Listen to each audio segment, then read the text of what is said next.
Hi, I'm Miss Deborah, and I'm so happy to be doing story time for the Athens.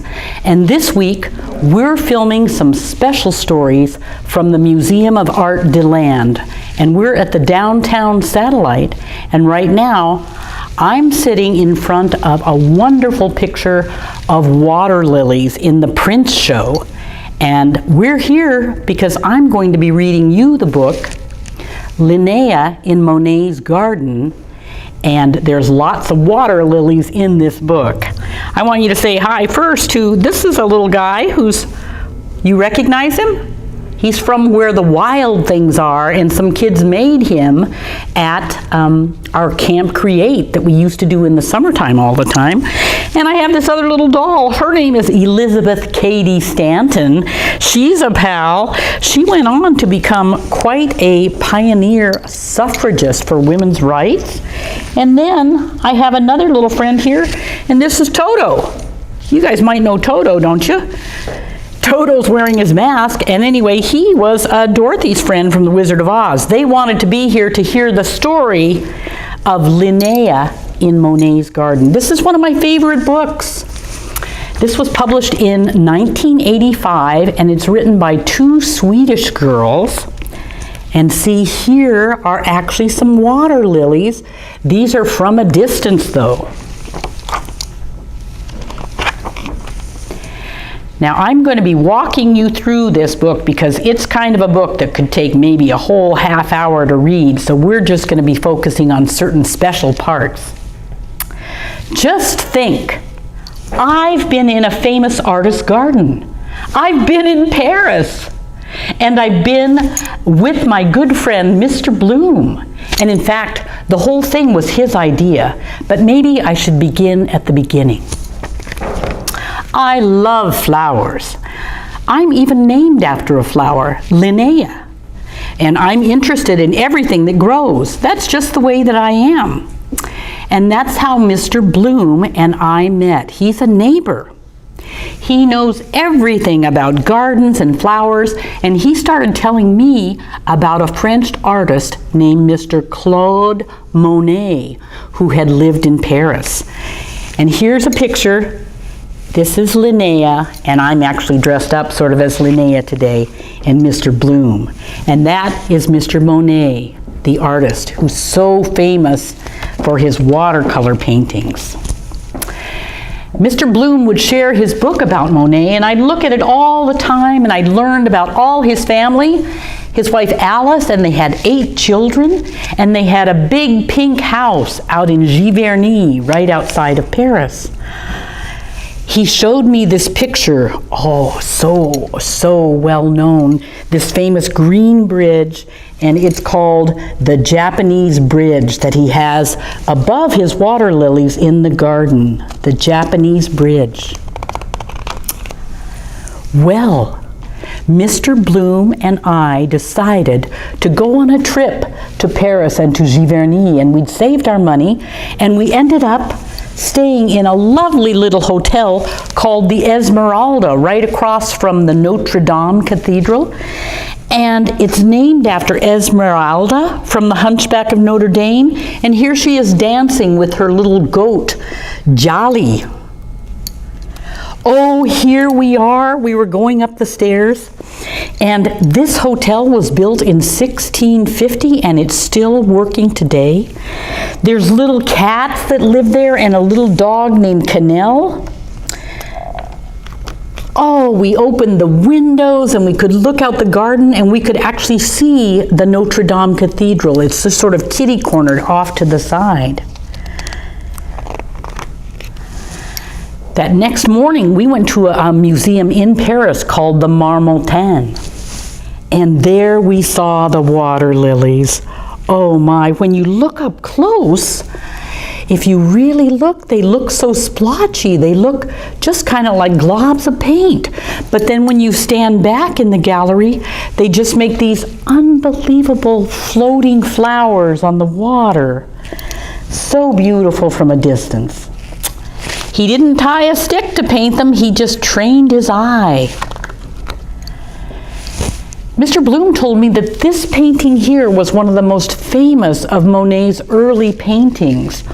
It's called Impression Sunrise. And what he loved to do was he loved to paint the light on the water. And it was the impression of the moment.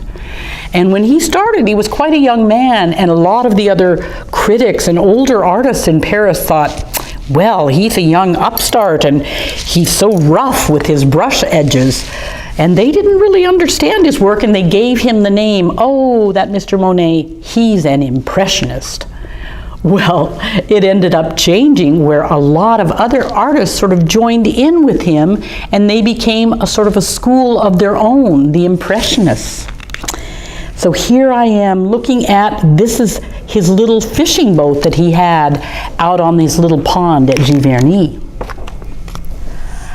The next day we got on the train and we got to go, it was about an hour's ride out to Giverny.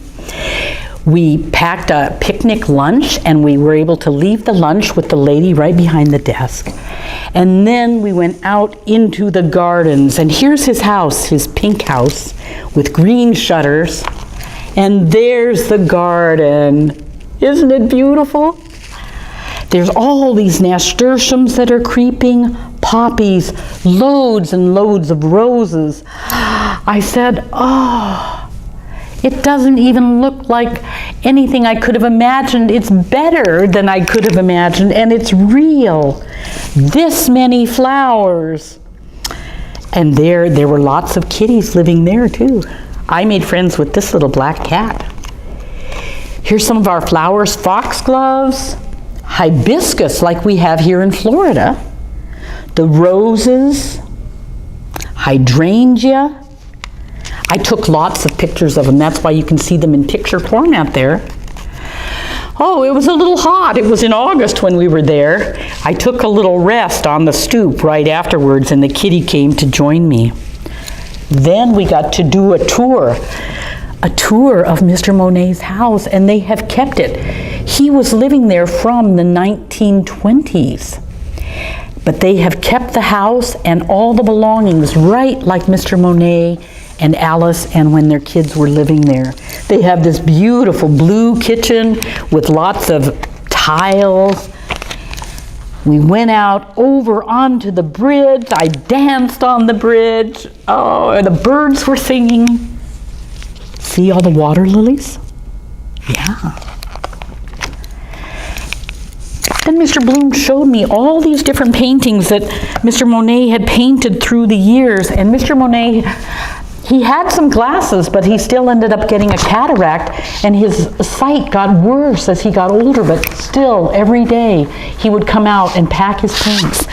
And this is one from 1899, and the last painting is from the fall in 1929. And if you could really zoom in, and maybe if you get the book, you could see it, because the book is in print and you guys could get it. You could see how his eyesight changed in the way that he saw. But every day he went out there to paint. Here's one of my favorite close-ups of the water lilies. Well, we went back into Paris, and then we visited a couple of other museums, and actually were able to go back to Giverny for one more visit because we didn't have enough. We had a picnic by the River Rue. And I'm going to say the highlight after Giverny is we went to a museum called L'Orangerie.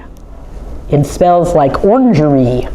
And it's a big round room, and you sit on a bench like this, and you're all surrounded as if you are in the lake, and all the water lilies are surrounding you. So she went back, and Linnea, one of the fun things I really liked that she did at the end, she shares this. She made a neat bulletin board at home, and she put her train tickets and some of the pictures and a little feather that she found, everything that she found out on her trip to Paris and Giverny. And she just said it made such a difference in the way that she saw the world. And she was so glad that she was able to share it with her neighbor, Mr. Bloom, and that she shared it with our authors so that all of you can have made the trip to Giverny to see Monet's gardens. Thank you so much for joining us. I know that it's a special, special thing, and I hope everybody's staying safe.